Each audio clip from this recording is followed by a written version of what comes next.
அனைவருக்கும் வணக்கம். எபிசோட் 7. செந்தில், என்னென்ன வீட்டில் கலந்து பேசுனியா? ஃபோட்டோ கொண்டு வந்திருக்கேன் என்றார் வீராசாமி. பேசிட்டேன். நேற்று நானும் போய் ஜாதகம் சூட் ஆகுதான்னு பார்த்தேன். சூப்பரை பொருத்தம்னு ஐயரே சொல்லிட்டார். 2 ஜாதகமும் சேர்ந்தா அமோகம்தான்.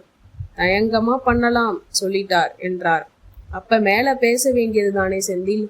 ஃபோட்டோ வாங்கிட்டு வர சொன்னா பார்க்கட்டும், மேல பேசலாம் என்றார். என்னென்ன நிறைய கேட்பாங்களோ?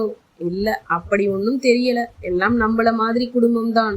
ஊரு பக்கம் கொஞ்சம் நிலப்புலன் இருக்கு. பையனோட அம்மா சைட்ல நிறைய செல்வாக்குன்னு நினைக்கிறேன்.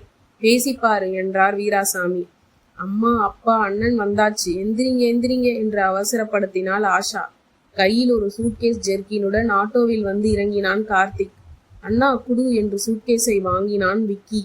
விக்கி, வேணாம் வேணாம், ரொம்ப வெயிட், நானே தூக்கி வர்றேன் என்று தூக்க முடியாமல் தூக்கி கொண்டு உள்ளே வந்தான். அண்ணா, பைக்க குடு என்று வாங்கி கொண்டான் விக்கி. என்னன்னா, ரொம்ப குளிரா என்றாள். ஆமா ஆஷா, டெல்லியில பேய் குளிர், தாங்க முடியல. பாஷையும் தெரியல. கான்ஃபரன்ஸ் எப்படி முடியும்னு கிளம்பி ஓடி வந்துட்டேன்.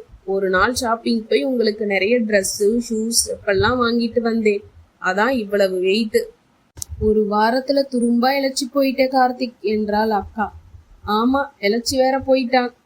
எப்படி கருத்து போயிருச்சு பாரு புள்ள என்று கையில் காஃபியை ஆத்திக்கொண்டே புலம்பிக் கொண்டு வந்தாள் அம்மா.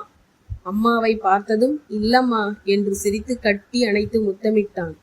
அண்ணா, இதெல்லாம் ரொம்ப அநியாயம் என்றாள் ஆஷா. ஆமா ஆமா, ரொம்பவே அநியாயம் தான் என்றான் விக்கி. எதுக்கடி அநியாயம் என்றாள் அம்மா. பின்ன அம்மா, எங்களுக்கெல்லாம் அம்மா கிடையாதா? உனக்கு மட்டும்தானா என்று முகத்தை வெட்டினாள் ஆஷா. உங்களுக்கும் உண்டு என்று சிரித்தான். முகமலம்பிக் கொண்டு வந்தவன் அம்மாவிடமிருந்து காஃபியை வாங்கி கொண்டான். ரசித்து சுவைத்து குடித்தான். என்ன இருந்தாலும் அம்மா அம்மாதான். அம்மா போடுற காஃபியே தனி ருசிதான்.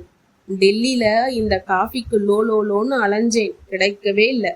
எங்க போனாலும் சாய் பியோன்னு ஏதோதான் சொல்றாங்க. காஃபிங்கிற பேச்சே இல்லம்மா என்று சிரித்தான்.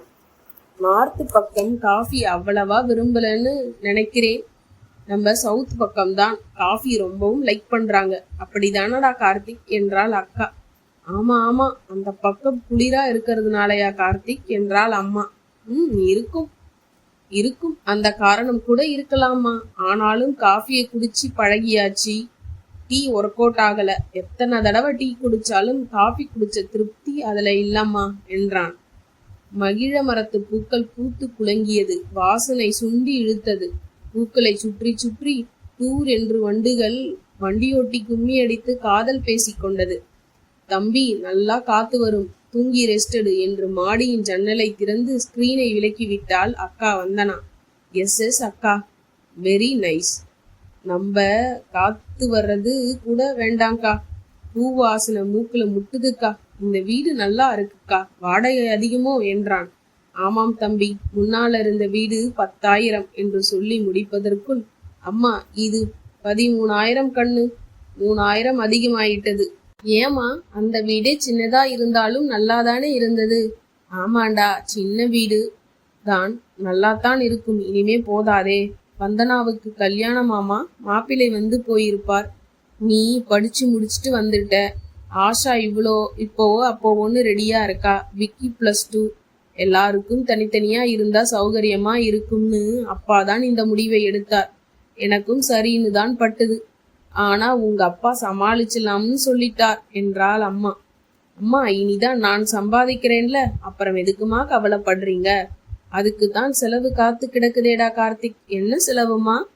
அக்காவுக்கு ஜாதகம் பிக்ஸ் ஆயிட்டது. இனி நகை நட்டு பட்டு விருந்துன்னு செலவாகிட்டே போகும் என்றாள். செலவை பத்தி கவலைப்படாதீங்கம்மா, நான் சீக்கிரமா இன்னும் பெட்டரான வேலைக்கு போயிடுவேன் என்றான். நீயும் சீக்கிரமா குடும்பி ஆக போற அண்ணா என்றால் ஊஞ்சலில் உட்கார்ந்து கொண்டு. என்னம்மா, ஆஷா ஏதோ சொல்றா என்றான். ஆஷா, சும்மா அறி. கார்த்திக், இத பாரேன் என்று 3 போட்டோவை காட்டினாள் அம்மா. யாரும்மா? யாரா? இது என்ன கேள்வி? எல்லா பொண்ணுங்களுமே உனக்குத்தான். இத்தனையா என்று மிரண்டு போனாள். அடே, 10 பெண்ணை கட்டுனா 10 உனக்கு அர்த்தமா? அருகில் நின்ற அக்கா, தம்பி, தங்கை அனைவரும் சிரித்து விட்டனர். அண்ணா, அத என் பொறுப்புல விட்டுரு. அண்ணியை நான் செலக்ட் பண்றேன் என்றாள் ஆஷா. அண்ணா நான் என்றான் விக்ரம். என்னக்கா நீ மட்டும் ஒண்ணுமே சொல்லாம இருக்க என்றான். அப்பா அம்மா சாய்ஸ் தான் பெஸ்ட்னு நினைக்கிறேன்டா கார்த்திக். அப்ப உங்காலு பெஸ்டாக்கா? வெட்கத்தில் திரும்பி கொண்டாள் அக்கா. அண்ணா அண்ணா சூப்பர் பெஸ்ட் தெரியுமா, பெரிய சினிமா ஹீரோ மாதிரி ஜம்முன்னு இருக்கார். நீ பாத்தியா? போட்டோல பார்த்தோமே. ஐய அப்ப அது சுத்த டூப்பு. ஏதாவது டை அடிச்சு மேக்கப் செட்டப்பா கெட்டப்பா இருந்தா என்றான். அக்கா திருவென்று முடித்தாள். அக்கா சும்மா ஒரு பேச்சுக்கு சொன்னேன், உன்னோட ரியாக்ஷன் எப்படின்னு ஒரு ட்ரையல் பார்க்கத்தான் என்று சிரித்தான். ஏய் நல்லா பர்சனாலிட்டிடா மாப்பிள. நான் கூட யோசிச்சேன், இப்படி படிப்பு வசதி வேலைன்னு இருக்கிற குடும்பத்துல நம்ம வீட்டுல எப்படி பொண்ணு எடுக்க சம்மதிச்சாங்கன்னு. என்னப்பா நினைச்சீங்க என்றான் கார்த்திக். ஏதாவது நோய்கி இருக்குமோ என்று உள்விகாரம் ஏதாவது இருக்குமோ ஒரு நிமிஷம் குழம்பி போயிட்டேன். மாப்பிள இந்த பக்கம் ஏதோ வேலையா போனார், நானும் எதிரில வந்துட்டேன். விடாப்பிடியா நம்ம வீட்டுக்கு கூட்டிட்டு வந்துட்டேன்.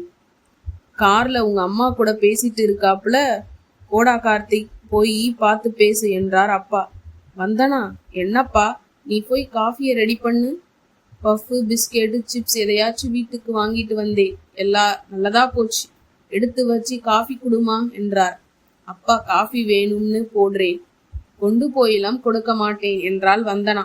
ஆமாம்பா, வந்தனா அக்கா சொல்றது சரிதான். இன்னும் அவங்க வந்தனா அக்காவை பொண்ணு பார்க்கவே வரலையே. நீங்க எதுக்குப்பா அதுக்குள்ள கூட்டிட்டு வந்தீங்க என்றாள் ஆஷா. மாப்பிள்ளைக்கு போட்டோவுல வந்தனாவை பார்த்ததுமே பிடிச்சு போச்சு. வீட்லயும் ஓகே சொல்லிட்டாங்க. நான் ஒன்னும் அவரை வீட்டுல போய் கூட்டிட்டு வரலையே, எதச்சையா வழியில பார்த்தேன்.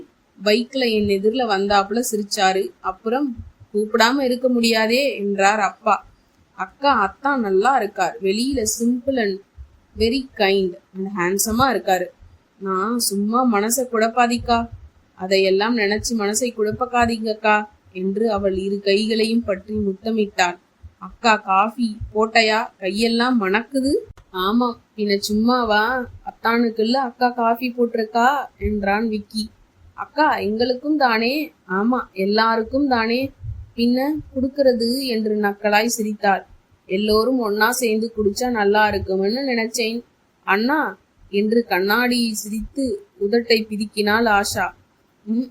என்று கண்களை உருட்டி ஜாடை பேசினான் கார்த்திக். அக்கா உங்க ஆளு வாசலையே எட்டி எட்டி பாக்குது. எதுக்குடா? எல்லாம் இந்த தேவி தரிசனத்துக்குத்தான். சீ போடா, அடி வாங்க போற விக்கி. நீ என்னை அடிக்க வாயேன், என்ன பண்ணுவ? வாய சொல்றேன் டே என்று அவளை துரத்தினாள். அக்கா இப்ப அத்தானுக்கு பின்னாலதானே ஒளிஞ்சிக்க போறேன். அப்ப இந்த தேவியோட தரிசனம் பார்த்து ஜொல்லுதான் என்று சிரித்தான் விக்கி. சடன் பிரேக் அடித்தது போல நின்று விட்டாள். வெட்கத்தில் கிச்சனுக்குள் ஓடிவிட்டாள். அத்தானுடன் கார்த்திக் கைக்குலுக்கி பேசிக் கொண்டிருந்தான். அத்தான் கிளம்புறார் என்று கத்தினான் விக்கி. அத்தான் சிரித்தார். அக்காவும் எட்டி பார்த்தாள். அடுத்த எபிசோட் நாளைக்கு பார்க்கலாமா?